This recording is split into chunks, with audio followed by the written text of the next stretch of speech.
Good morning. It is Wednesday, July 31st, and today is the memorial of St. Ignatius Loyola. This is Michigan Mornings from Ave Maria Radio and the Ave Maria Radio app. I'm Matthew Handley. We'll get an update on Team USA at the Olympics in a moment, but first, your local weather and this news.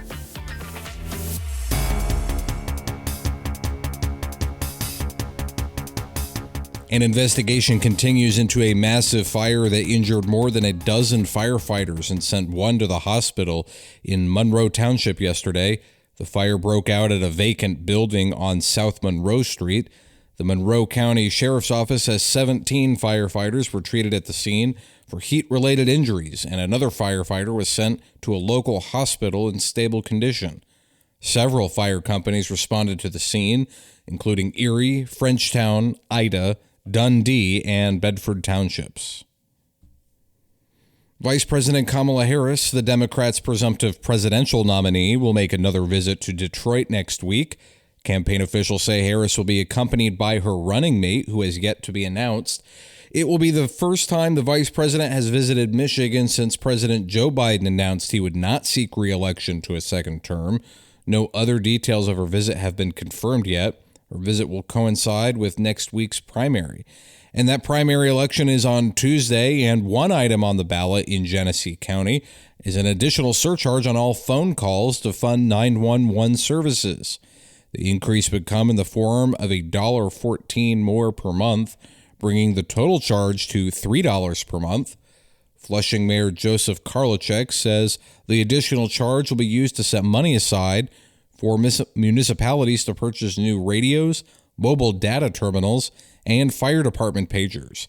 The last increase to 911 charges in Genesee County was 7 years ago. On the auto beat, Stellantis officials say they are offering buyouts to salaried workers in the United States. The move follows a drop in net income for the company in the first half of the year. The voluntary separation packages are available for non-union employees at the vice president level and below. Stellantis executives would not disclose how many of the company's 11,000 workers would be eligible for the offers. Stellantis shares were down 1.14% yesterday to 16.75. And the Michigan Department of Natural Resources is adding a new invasive plant to the state's watch list. Officials say the lesser celandine has been cropping up in floodplain forests in mid-Michigan. The designation recognizes the threat the plant poses to native habitats and encourages the public to report lesser celandine sightings. You're listening to Michigan Mornings from Ave Maria Radio and the Ave Maria Radio app. Stay tuned. We'll get an update on the Olympics after your weather. Now this.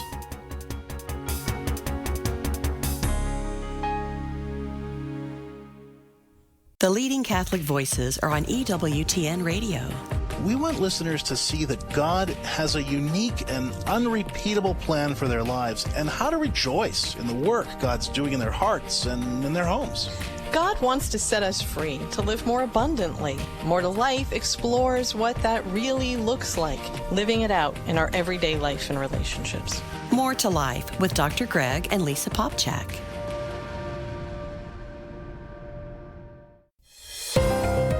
In the Motor City today, we can expect some patchy fog during our morning commute.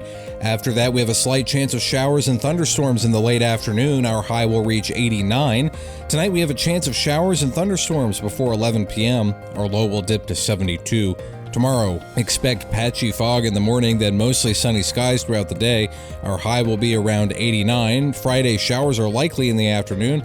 Temperatures will be in the mid-80s and in the Saginaw Valley today, we can expect some patchy fog during our morning commute. After that, we have a slight chance of showers and thunderstorms in the late afternoon. Our high will reach 88. Tonight, we have a chance of showers and thunderstorms before 8 p.m. Our low will dip to 69. Tomorrow, expect fog in the morning, then mostly sunny skies throughout the day. Highs will be around 89.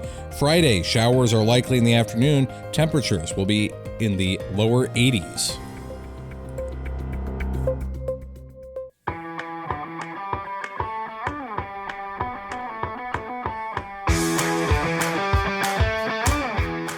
Welcome back to Michigan Mornings. I'm Matthew Handley. Let's get the latest on the Olympic Games in Paris. Well, the big story from Paris yesterday, the U.S. women's gymnastics team capturing Olympic gold in the team competition for the first time since the 2016 Games. Simone Biles leading Team USA. Biles says she knew they were headed for gold after the vault on the first rotation. After I finished vault, I was relieved. I was like, whew. Biles earned her U.S. record-setting 8th career medal and her 5th gold. For the U.S., it's the women's gymnastics team's 4th gold in the team competition.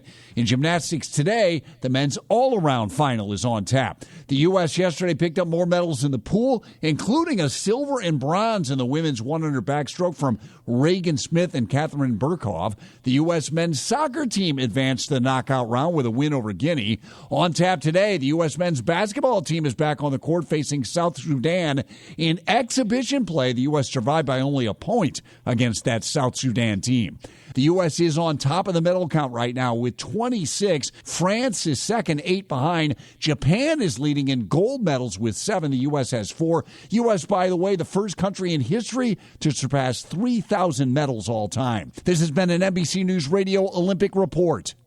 And Alena Olson from Caledonia, Michigan, has secured a bronze medal in the Women's Olympic Rugby Sevens, marking West Michigan's first medal in the Paris Summer Games. The 28-year-old Olson played as a scrum half and helped Team USA achieve a historic 14-12 victory over Australia. We just, moment by moment, we took it and all our values shined through. We just defied the odds, I guess. This is the first Olympic medal for Team USA Rugby Sevens.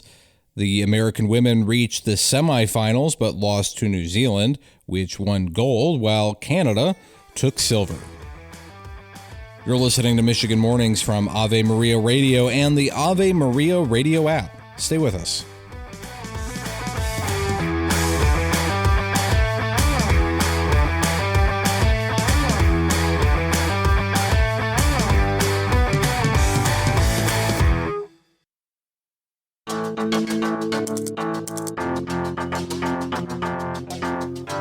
St. Ignatius of Antioch says, "Do not be caught off balance by those who plausibly teach perverse doctrines. Stand firm as an anvil under the blows." I'm Matthew Handley, and that does it for this edition of Michigan Mornings. You can stay connected with me on X. I'm at Radio Handley. And Lord willing, I'll talk to you again tomorrow. Until then, goodbye.